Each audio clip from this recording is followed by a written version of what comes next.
श्रोतेहो नमस्कार. आता आपण ऐकणार आहात पुणे जिल्ह्याचं वार्तापत्र. पुणे आणि परिसरात मार्चच्या मध्यातच कडक उन्हाळा जाणवतो आहे. सध्या दिवसा 37 ते 39 अंश सेल्सिअसच्या दरम्यान कमाल तापमानाची नोंद होत आहे. सर्व सरकारी रुग्णालयांमध्ये उष्णतेशी संबंधित आपत्कालीन उपचारांसाठी विशेष कक्ष उभारण्यात आले आहेत.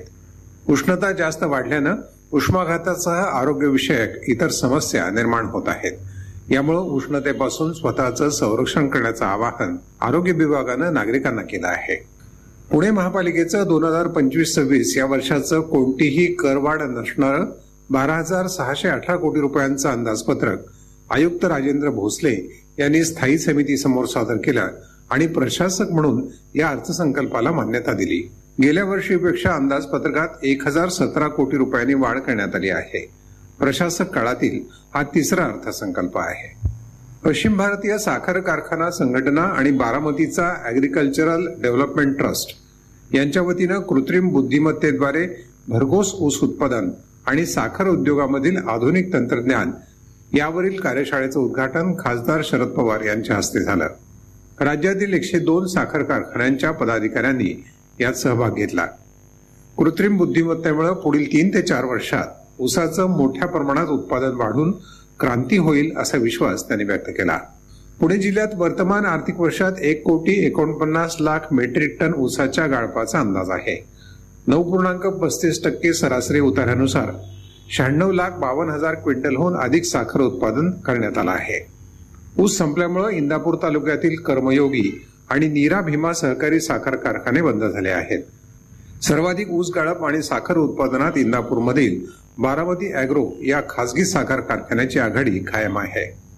राष्ट्रीय, महाराष्ट्र आणि पुणे जिल्हा विधी सेवा प्राधिकरण आणि तालुका विधी सेवा समिती यांच्याद्वारे संयुक्तपणे सासवड इथं आयोजित विधी सेवा महाशिबिर आणि शासकीय योजनांच्या महामेळाव्याचं उद्घाटन सर्वोच्च न्यायालयाचे न्यायमूर्ती अभय ओक यांच्या हस्ते करण्यात आलं. या महाशिबिरात विविध शासकीय विभागांची 75हून अधिक दालनं उभारण्यात आली होती. त्याद्वारे बारामती, दौंड, इंदापूर, भोर आणि सासवड इथल्या 10,000हून अधिक लाभार्थ्यांना विविध शासकीय योजनांचे लाभ वितरित करण्यात आले. आम्ही जातो आमुच्या गावा आमचा रामराम घ्यावा असं सांगून सदेह वैकुंठगमन करणाऱ्या संत तुकाराम महाराजांच्या 375व्या बीज सोहळ्यासाठी देहूनगरी दुमदुमून गेली होती. संत श्री तुकाराम महाराजांच्या सदैह वैकुंठ गमनाचा त्रिशतकोत्तर अमृत महोत्सवी सोहळा देहूमध्ये भक्तिभावाच्या वातावरणात पार पडला. सोहळ्यासाठी राज्यभरातून वारकरी दिंड्या देहूत दाखल झाल्या होत्या. उपमुख्यमंत्री एकनाथ शिंदे यांना वारकरी संप्रदायातील सर्वश्रेष्ठ जगद्गुरू श्री संत तुकाराम महाराज पुरस्कार प्रदान करण्यात आला. संत तुकाराम महाराजांनी आपल्या भक्तिरसपूर्ण अभंगातून समाजाला परखड शब्दात मार्गदर्शन करत उच्च आचार नीतिमूल्यांचं प्रतिपादन केलं.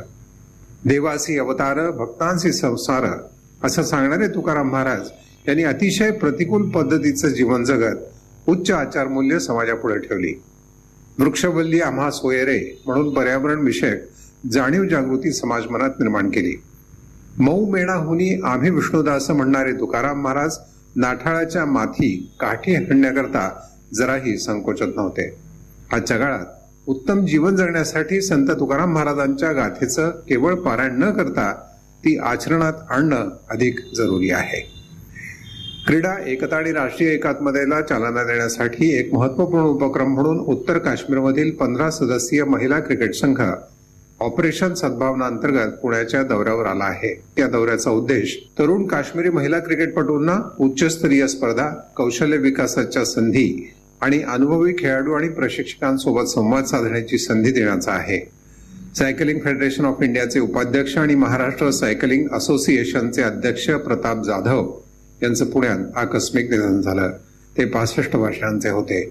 सायकलिंग या खेळासाठी त्यांनी आपलं संपूर्ण आयुष्य समर्पित केलं. या क्षेत्रातील सर्वोच्च जीवन गौरव पुरस्कारानं नुकतंच त्यांना सन्मानित करण्यात आलं होतं. हे होतं पुणे जिल्ह्याचं वार्तापत्र. आलेख आणि वाचन मनोज क्षीरसागर. जिल्हा वार्तापत्राचा हा कार्यक्रम आकाशवाणी पुणे केंद्राच्या प्रादेशिक वृत्त विभागाद्वारे सादर करण्यात आला.